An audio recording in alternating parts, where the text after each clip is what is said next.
Anam home remedy channel में बहुत ज़बरदस्त वीडियो के साथ खुश आमदीद कहती हूँ। जैसे कि आप सब लोग जानते हैं कि माशाल्लाह से रमज़ानुल मुबारक की आमद है।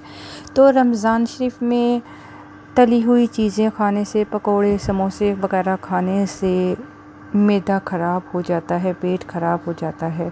तो आज आप लोगों के साथ रमज़ान शरीफ में मैदे को तंदुरुस्त सेहतमंद रखने के लिए, मैदे को बिल्कुल फिट फाट करने के लिए बहुत ज़बरदस्त छोटे से टोटके बताना चाहती हूँ, जिससे आपको बहुत फ़ायदा होगा। तो बहुत ही ज़बरदस्त सा टोटका समाअत फरमाइए। आपको करना क्या है, रमज़ान शरीफ में मैदे के मसाइल से बचने के लिए 2 जवे लहसुन के लेने हैं। ठीक है, 2 जवे लहसुन के लेकर आपने अदरक का एक छोटा सा टुकड़ा लेना है। इसके साथ आपको 1 अदद छोटी प्याज चाहिए होगी। अदरक का तकरीबन 1-1.5 इंच का टुकड़ा ले लीजिए और 8 अदद आपने काली मिर्च के दाने लेने हैं। इसके साथ साथ आधा चम्मच सौंफ, सफ़ेद ज़ीरा आपको चाहिए होगा आधा चम्मच, और हरा धनिया और पुदीने के पत्ते ये आप ले लीजिएगा 1-1 मुट्ठी। 3 अदद आप ले लें टमाटर, और मूली के भी चंद पत्ते ले लें।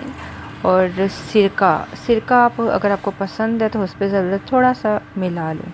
इसके अलावा कलवंजी 1 चुटकी, लाल मिर्च आप ले लो तकरीबन आधा चम्मच, और काला नमक या पिंक नमक मिल जाए तो 1 चुटकी वो ले लीजिए, और दही आप ले लें 1 कप। इन तमाम अशिया को आपने अच्छी तरह से ग्राइंड करके शेक की तरह बना लेना है।